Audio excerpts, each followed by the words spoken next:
Bonjour, je suis John Gaglo, directeur exécutif de l'ONG Agozege. Je suis coordonnateur de la plateforme Mangrove du Togo.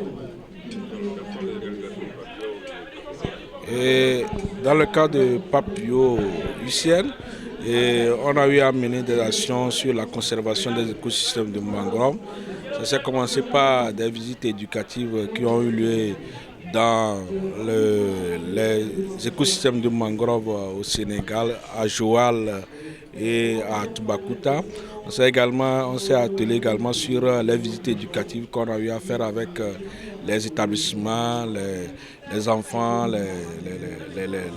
des écoles pour pouvoir inculquer ou bien pour leur donner la vie ou bien la connaissance des écosystèmes de mangrove. C'est ça qui les a amenés à devenir des ambassadeurs de la conservation des écosystèmes de mangrove.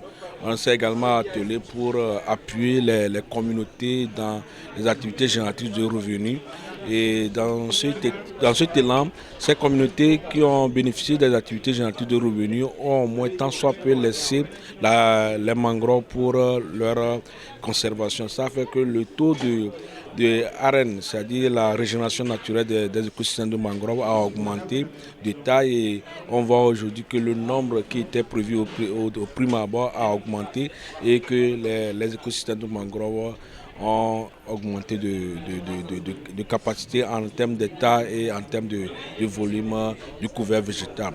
On s'est également attelé par rapport à un autre projet qui s'agit de la création d'une aire marine protégée avec la participation ou la contribution de l'UCN qui a appuyé la fondation Akerbourg Partner pour la réalisation de ce projet, qui est tout d'abord un projet de conservation d'un site dans une réserve de biosphère qui va se transformer dans la conservation, dans la création d'une aire marine protégée communautaire et qui peut être à la longue validée par l'État pour devenir une aire marine protégée nationale ou nationale.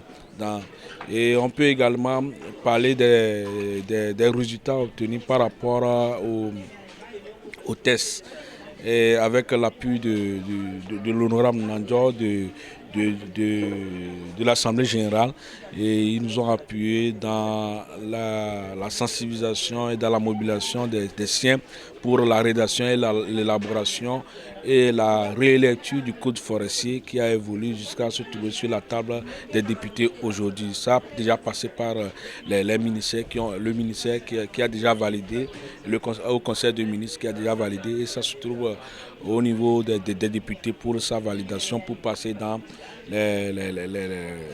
la faisabilité. Et c'est un peu le tour de tout ce qu'on a fait. Mais ce qui a eu d'effet, c'est l'appui aux communautés et les activités de sensibilisation et de surveillance des écosystèmes de mangroves même. Il faut que les communautés, depuis que les communautés ont compris les bien fondés, la nécessité de conserver cet écosystème, ça a donné de l'élan et ça a fait que cet écosystème a une vie qui a augmenté de taille aujourd'hui. Merci beaucoup.